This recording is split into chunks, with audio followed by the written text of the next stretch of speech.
गए हुए हैं? चालू है, चालू किए क्या?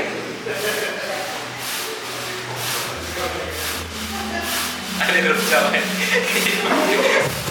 बहुत बढ़िया, बहुत बढ़िया, बहुत बढ़िया, पूरा सर दिखा दे। Okay so hi guys, welcome back to another video. और आज हम बात करेंगे आर्म्स वर्कआउट के बारे में। सो आर्म्स वर्कआउट जो रहता है वो मेरा बहुत ही सिंपल और बहुत ही लो वॉल्यूम वर्कआउट मैं फॉलो करता हूँ आर्म्स के लिए। वो इसलिए क्योंकि जो आर्म्स लाइक बाइसेप्स और जो ट्राइसेप्स है वो बहुत ही छोटी मसल है, तो उसमें बहुत सारे अलग अलग वेरिएशन, अलग अलग नंबर ऑफ़ सेट्स लगाना कुछ मतलब नहीं रहता है। क्योंकि जब आप ट्राइसेप के लिए या बाइसेप के लिए जो फर्स्ट सेट रहता है, आपका फर्स्ट वर्किंग सेट रहता है, उसी में ही आपकी जो मसल है वो बहुत ज़्यादा फटीक हो जाती है। तो 1 2 3 4 सेट के बाद उसमें और ज़्यादा सेट्स लगाना, बार बार 7 8 सेट लगाना बाइसेप के लिए, या अलग अलग एक्सरसाइज करना इज़ नॉट नीडेड। ज़रूरत नहीं होती है इन सब चीज़ों की। सो आज हम उसी को देखेंगे। ओके, तो मैं स्टार्ट करता हूँ अपना आर्म्स वर्कआउट। वो रहता है ट्राइसेप के साथ। वो इसीलिए क्योंकि ट्राइसेप ना बाइसेप से थोड़ी बड़ी मसल है, थोड़ी कॉम्प्लेक्स मसल है बाइसेप के। अगर हम बाइसेप को अगर हम ध्यान में रखें तो उस हिसाब से तो, और प्लस इन सब चीज़ों को छोड़कर मुझे ट्राइसेप को परफॉर्म करना ज़्यादा बेटर लगता है ना। तो ये भी एक रीज़न है, मैं इसलिए ट्राइसेप से अपना आर्म्स वर्कआउट स्टार्ट करता हूँ। ओके, एक और रीज़न है वो ये है कि अब क्या होता है ना कि अगर आपको अपने आर्म्स का साइज़ थोड़ा बड़ा चाहिए, तो हम सबको ये पता है कि जो हमारा आर्म्स का जो साइज़ रहता है वो 70% ट्राइसेप मसल रहती है, राइट। तो ऑफकोर्स हम अगर ट्राइसेप को ज़्यादा अच्छे से हिट कर सकते हैं। अगर हमारा ट्राइसेप ज़्यादा बड़ा होगा, ट्राइसेप मसल ज़्यादा बड़ी होगी, तो ऑफकोर्स हमारा जो ओवरऑल आर्म्स का जो साइज़ है वो ज़्यादा बड़ा रहेगा। ओके, अब आते हैं एक्सरसाइज नंबर 1 पर, जो रहती है वो रहती है ट्राइसेप पुश डाउन विथ रोप। अब ये एक्सरसाइज ना मैं स्टार्टिंग से कर रहा हूँ, जब मैंने जिम स्टार्ट किया था। और आर्म्स के लिए ये जो रोप एक्सटेंशन में लगाता हूँ, है ना, tricep tricep push down with rope, वो मैं स्टार्टिंग से लगा रहा हूँ। और ये एक्सरसाइज मुझे स्टार्टिंग में इतनी डिफ़िकल्ट लगती थी क्योंकि वो परफॉर्म होती ही नहीं थी मुझसे, राइट। पर धीरे धीरे धीरे धीरे उसको मैं बेहतर करता गया, उसका फॉर्म बेहतर करता गया। और मुझे लगता है अभी 2.5 साल हो गया मुझे कंटिन्यूस वर्कआउट करते हुए, और मुझे नहीं लगता कि ट्राइसेप के लिए, मेरे लिए उससे बेहतर कोई भी एक्सरसाइज है। ओके, सो मैं आपको बताने की कोशिश करूँगा, है ना, पोस्चर के बारे में। सो रोप पुश डाउन लगाते वक्त अब आपको क्या करना है ना, बैक के लिए जैसे हम लोग ध्यान देते थे कि शोल्डर को हमेशा नीचे रख के रखना है ना, ताकि लैट्स का एंगेजमेंट बढ़ता रहे, एल्बोस को पास रखना है। तो ट्राइसेप के लिए आपको सेम चीज़ों का ध्यान रखना है। अब वो क्यों क्यों देख, जैसे कि जब हम लोग ट्राइसेप पुश डाउन लगाते हैं, ओके, ट्राइसेप पुश डाउन लगाते हैं तो क्या होता है ना कि अगर हम लोग इस पोजीशन पे खड़े हैं और अब हम लोग एल्बोस को अगर एक जगह पर नहीं रखेंगे, है ना, एल्बोस को एक जगह पर नहीं रखेंगे। सो अगर मान लो आप ऊपर लेकर आए और आपने एल्बोस को भी ऊपर ले आए और फिर नीचे लेकर गए और एल्बोस को फिर से मूव करा, फिर से ऊपर किया, फिर से नीचे किया, अगर आप ये मूवमेंट करोगे ना ट्राइसेप पुश डाउन के साथ, तो क्या होगा ना, जो आपका ध्यान है ट्राइसेप मसल को से हटकर शोल्डर पर जाएगा। अब आप देखिए, अगर आप ये मूव करोगे, ये मूव पूरा मूव करोगे, ऐसा ऐसा कर, एल्बो भी मूव हो रही है, तो वो ट्राइसेप से हटकर ध्यान ना आपका शोल्डर पर ज़्यादा जाएगा और आपको लगेगा कि ये एक्सरसाइज उतनी इफेक्टिव नहीं है ना।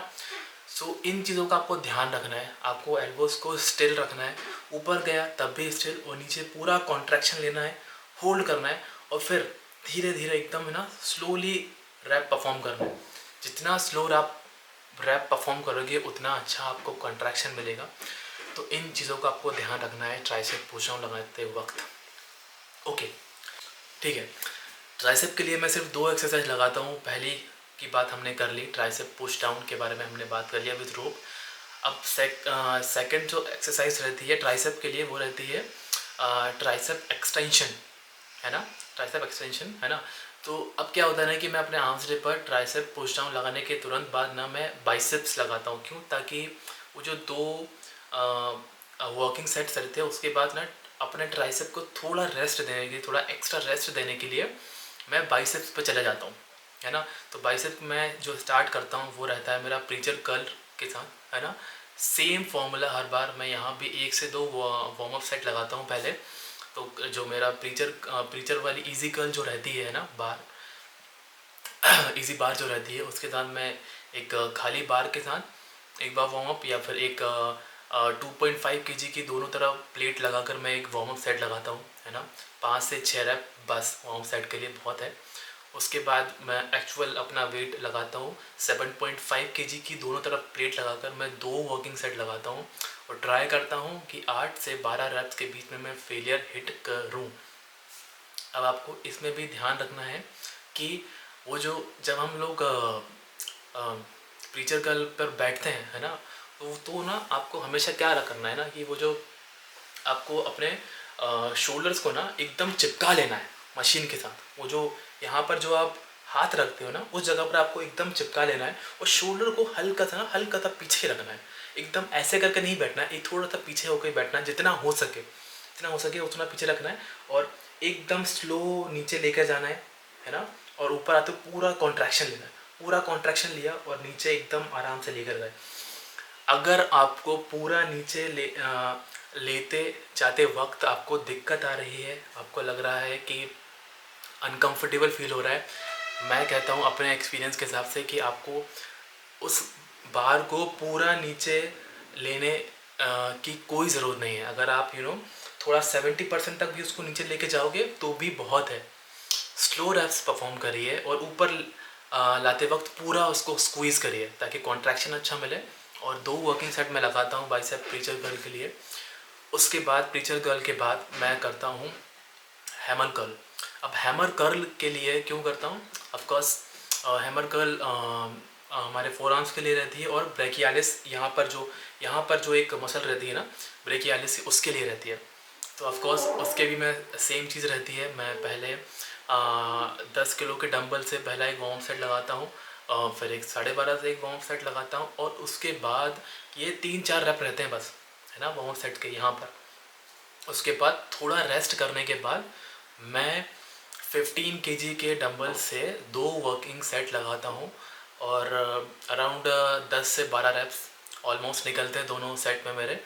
तो हैमर कर्ल के लिए भी 2 वर्किंग सेट इसी नंबर ऑफ रैप्स के साथ और इसी के साथ मैं इतना ही रैप्स में फेलियर हिट करने की कोशिश करता हूँ। अगर मुझे लगता है कि मैं ज़्यादा रैप्स निकल रहे हैं, 12 के बाद भी और रैप्स निकल रहे हैं, तो आई ट्राई कि मैं कभी 17.5 के साथ भी एक सेट लगा लेता हूँ, ठीक है।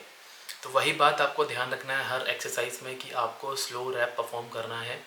हो सकता है कि कुछ आजकल कुछ स्टडीज़ आने लगी हैं कि स्लो रैप्स करना उतना इफेक्टिव नहीं रहता है, तो आप नॉर्मल रैप्स भी या फास्ट रैप्स भी कर सकते हो, पर मैं उन सब चीज़ों में नहीं मानता। मैं जैसा 2.5 साल से परफॉर्म कर रहा हूँ, 2.5 साल से जैसे वर्कआउट कर रहा हूँ, मैं आगे भी वैसा ही करता जाऊँगा। मुझे स्लो रैप्स लगाना अच्छा लगता है, तो मैं भी आपको वही सजेस्ट करूँगा। आप स्लो रैप्स लगा कर देखिए, हो सकता है आपको ज़्यादा बेहतर फील हो सकता है आपको ज़्यादा अच्छा कॉन्ट्रैक्शन मिले, ज़्यादा अच्छा स्ट्रेच मिले। तो मैं आपको यही सजेस्ट करूँगा, slow reps for the win. Okay, so hammer curl. उसके बाद जो मेरा रहता है वो रहता है बाइसेप, अपना नॉर्मल जो कर्ल रहता है बाइसेप कर्ल्स।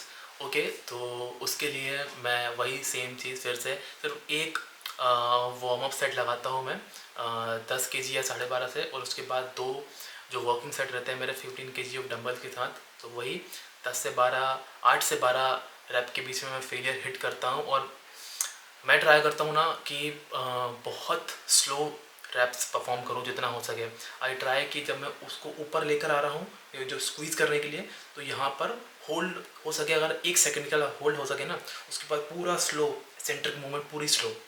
तो वो जो स्ट्रेच होता है ना, जो कॉन्ट्रैक्शन मिलता है, जो स्लो रैप्स के वजह से जो आपको अनकम्फर्टेबल लगता है ना, वही करना है। वो जो बर्न महसूस होता है ना मसल्स में, वही आपको फील करना है हर सेट में, हर वर्किंग सेट में आपको वही फील करना है।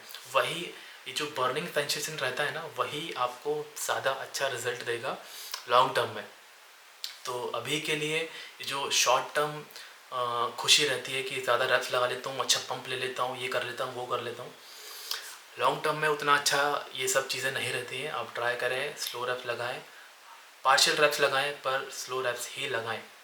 ओके, इसके बाद जो आता है वो रहता है मेरा लास्ट एक्सरसाइज, वो रहता है रोप एक्सटेंशन, ट्राइसेप रोप एक्सटेंशन, है ना। तो वो वही मैं ना अपने हाइट के हिसाब से अपने जहाँ तक मुझे याद है मैं अपने कमर के पास, कमर से थोड़ा नीचे वो ना उस बार को उसकी हाइट एडजस्ट करता हूँ।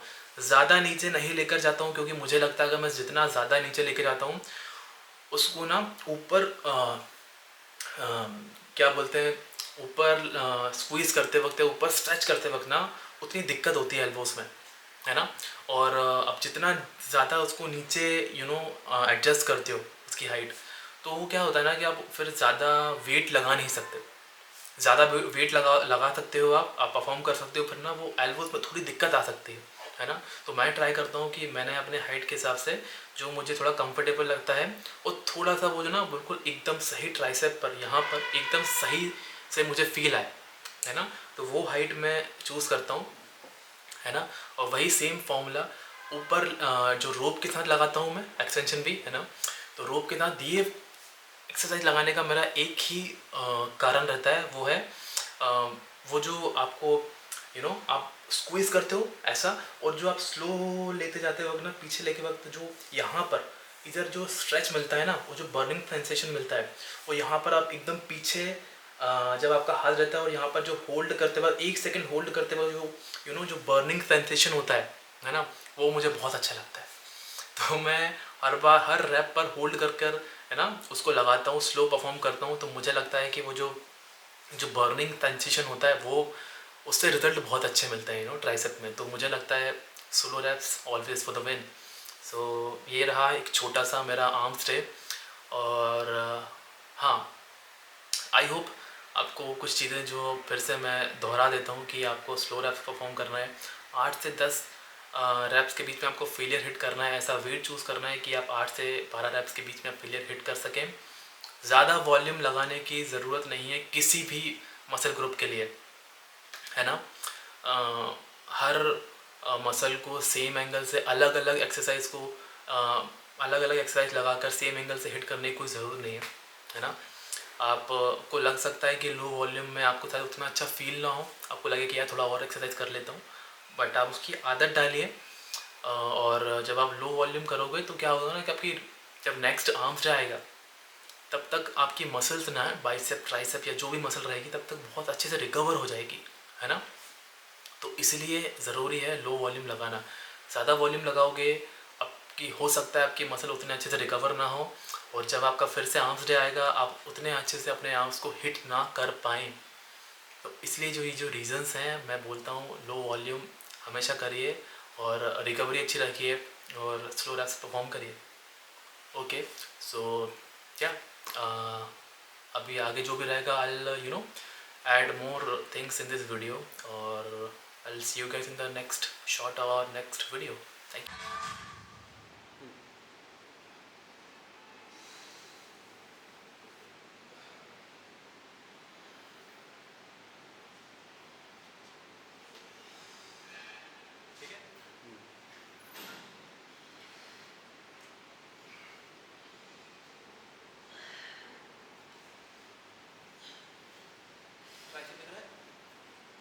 फ्लेक्स करो और फ्लेक्स करो। ठीक है,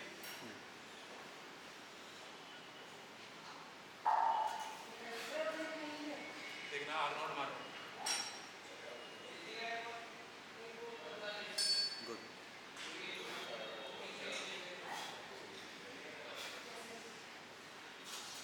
बैक में लेना है, बैक, हाँ। लेट्स और खोलो लेट्स। आगे। लेट्स खोलो लेट्स। हाँ मतलब एक मिनट, गिर रही है ना मसल पे। हाँ हाँ,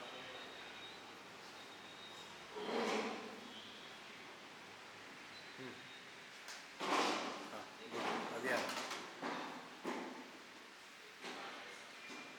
थोड़ा सा आगे, थोड़ा सा आगे करो। हाँ,